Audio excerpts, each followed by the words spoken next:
Syekh Adit. Kenal Ustaz Adit tak? Kenal di mana? Kenal di mana? Di TV ya, sering masuk TV. Kalau saya tak bisa masuk TV, tak cukup. TV-nya kecil ya. Kalau Ustaz Adit sering masuk TV ya. Nah, Ustaz Adit ini founder dari Rumah Makan Gratis, pendiri Rumah Makan Gratis. Nah, bertemu dengan orang-orang yang unik. Nah, biar beliau cerita. Silakan Ustaz Adit cerita. Kultum, kuliah terserah antum. Bismillahirrahmanirrahim. Assalamualaikum warahmatullahi wabarakatuh. Waalaikumsalam warahmatullahi wabarakatuh. Kenalkan, nama saya Aditya Prayoga dari Rumah Makan Gratis. Alhamdulillah Rumah Makan Gratis itu berdiri sejak tahun 2016 yang sampai sekarang ini jalan lancar. Sejarah Rumah Makan Gratis itu berawal dari pertama kali saya tuh diuji dengan kesulitan ekonomi, banyak hutang, 3 bulan tidak bisa bayar kontrakan. Di saat saya sedang sulit, Allah malah mempertemukan saya dengan sosok seseorang yang hidupnya jauh lebih sulit, yang mana saat itu saya berpikir saya ini manusia miskin, paling miskin mungkin di dunia. Ternyata ada yang lebih miskin lagi. Saya ketemu dengan seorang nenek-nenek, yang mana nenek itu sudah tua, 92 tahun, mencari rongsok, jalan di depan masjid, bawa karung, jalannya tuh kencot-kencot. Sampai saya penasaran, saya lihat betul, saya senter, itu kakinya bolong, ulatan kakinya. Saya tanya, nenek tinggal di mana? Di kampung Pabuaran Wetan. Saya antar pulang lah nenek itu. Begitu saya antar pulang, ada ibu-ibu jemur pakaian di depan rumah nenek itu. Saya tanya, Bu, saya ketemu nenek ini di depan masjid, bawa karung, usia 92 tahun, kakinya sakit, bolong, ada uletnya. Kemana Bu keluarganya, kok tega sekali kok nenek-nenek disuruh cari rongsokan, jadi pemulung. Umur udah 92 tahun. Usianya 92 tahun. Akhirnya ibu tuh jawab, nenek ini hidupnya sebatang kara. Kalau dia nak nyari rongsok, nggak bisa makan. Nah itulah pertama kali yang betul-betul menggerakkan hati saya. Saya termotivasi. Sampai saya pulang ke rumah, saya ceritakan ke istri saya.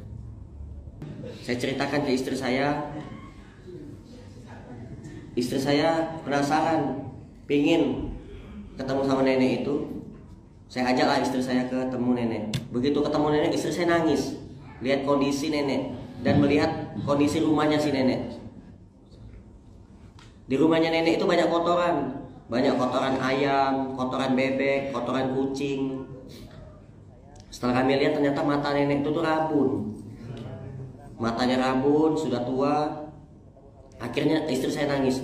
Kesempatan saya di saat istri saya nangis, saya langsung ngomong, Dek, doain kakak banyak rezeki, dapat rezeki, nanti kamu masak yang banyak, kita antarkan makanan aja setiap hari ke nenek ini. Akhirnya kami antarkanlah makanan setiap hari, kami urus, kami rawat, kami asuh sampai nenek itu meninggal. Sebelum nenek itu meninggal, sempat nepak pundak saya, ditepak. Nenek itu bilang, Nak, apa yang belum kamu miliki di dunia ini, nanti kamu miliki. Apa yang belum pernah kamu ketemu, nanti kamu ketemu. Apa yang belum pernah kamu kunjungi, nanti kamu kunjungi. Saya tuh bingung, ini doa atau apa nih? Saya aminkan saja. Amin. Besoknya nenek itu meninggal. Gak lama kemudian, tiba-tiba ada seorang pembantu rumah tangga nelpon, Mas Adit, saya minta doa ya, biar majikan saya tuh bayar gaji uang lembur saya katanya. Jadi ada seorang pembantu rumah tangga, dia tuh kerjanya lembur terus, tapi uang gaji lemburnya tuh nggak dibayar oleh majikannya. Minta didoain. Saya doain lah.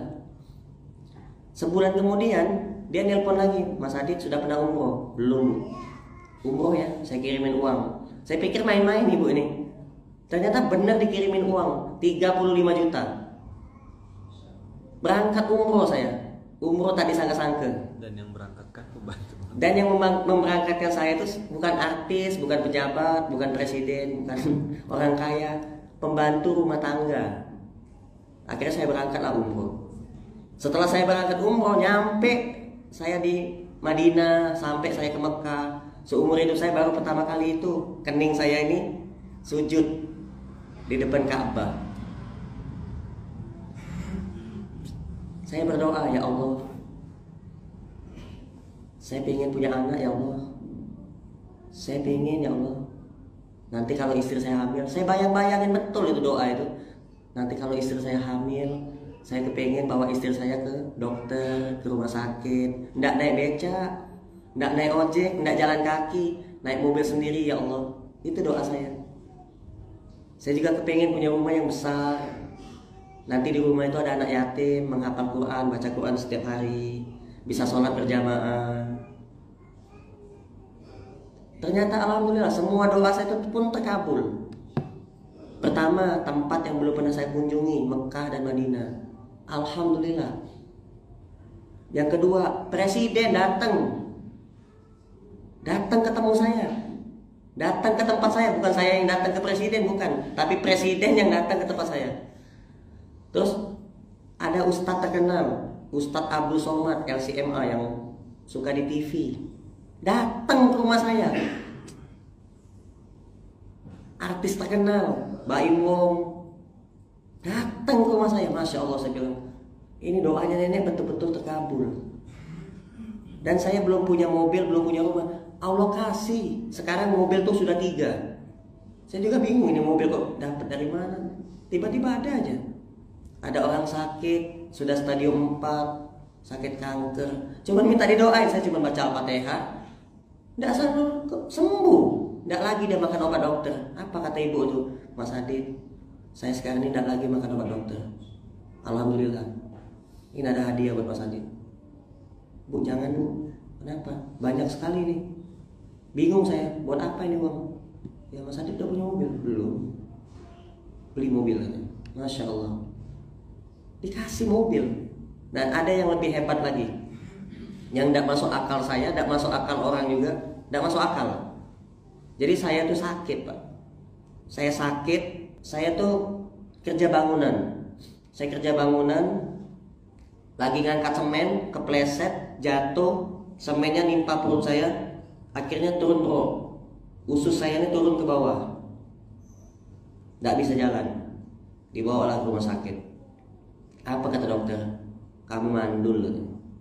Mandul, tidak bisa punya anak.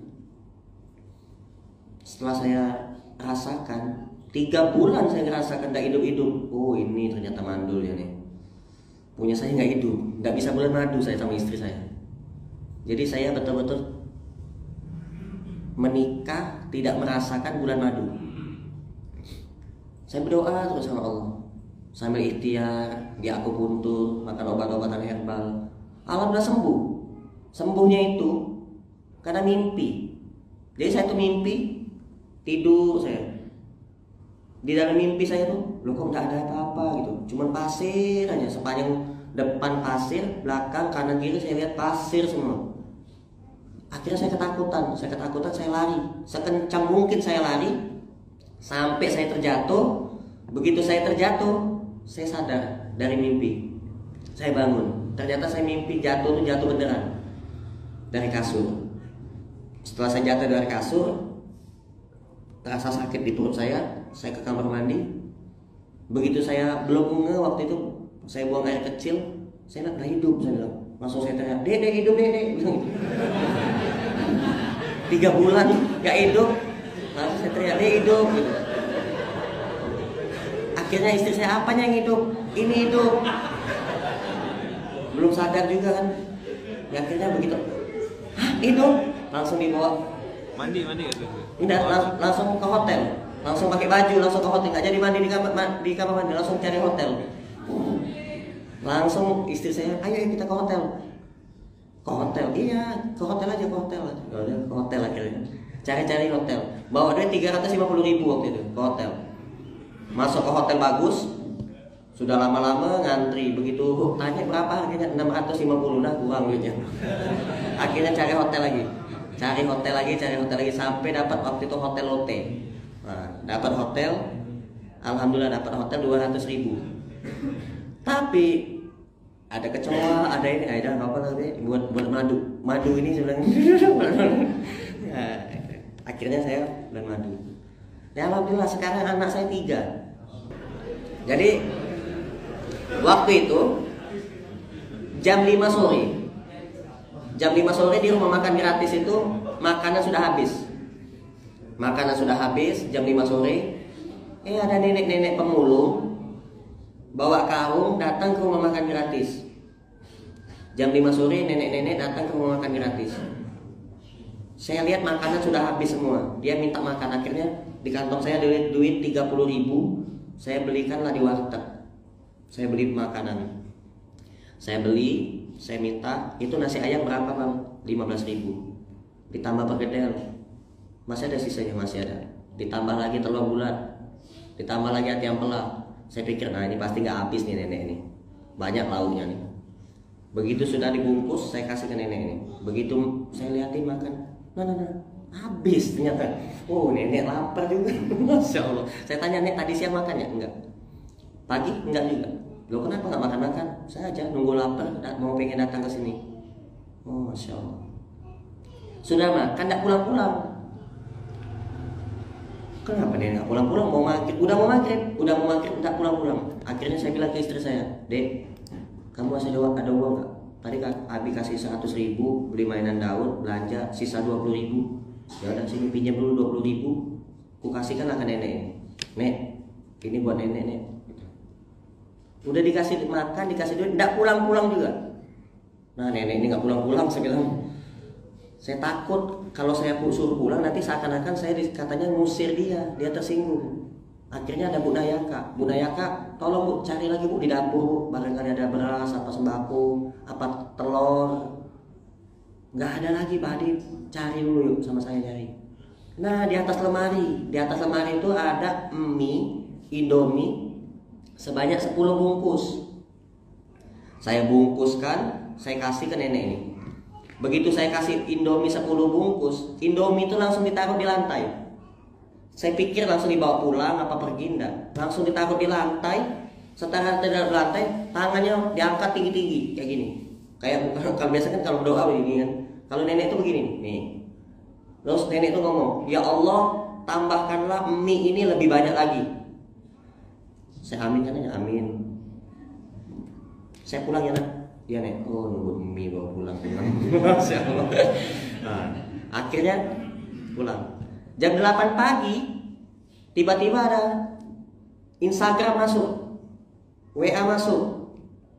Pak Gunawan, saya baca, Mas Adit, di rumah makan gratis ada gudang. Ada bibi. Saya mau kirim Indomie. Jam 10 pagi tiba-tiba ada 3 kontainer datang. Tit. Yang 2 di depan, yang 1 masuk ke dalam rumah. Kontainernya besar. Saya samperin, Pak, salah saya bilang. Salah masuk, ini rumah makan gratis, salah masuk. Enggak Pak, benar ini alamatnya. Enggak, tapi salah masuk Bapak, saya bilang. Iya benar, saya mau nganterin Indomie katanya. Ya tapi banyak sekali nih, 3 kontainer. Akhirnya diturunin semua. Bingung saya. Mau ditaruh di mana nih mie? Baru 1 kontainer saja, itu rumah makan gratis ketutup. Spanduknya udah gak kelihatan lagi. Baru 1 kontainer, ditambah lagi 2 kontainer. Akhirnya ditaruh di kamar santri, di kamar saya, di ruang tamu, sampai ke dapur. Jadi penuh mie semua 3 kontainer. Saya tanya jumlahnya berapa sih Pak? 10.000 dus. Allah Akbar, saya bilang. Jadi istri saya kan biasanya kan sholat di rumah. Saya juga kalau sholat sunnah itu kan di rumah. Nggak bisa sholat. Jangankan sholat tidur aja nggak bisa. Saya bilang mie semua nih, mie jadi mie semua. Wah doanya nenek kemarin betul-betul mustajab, saya bilang.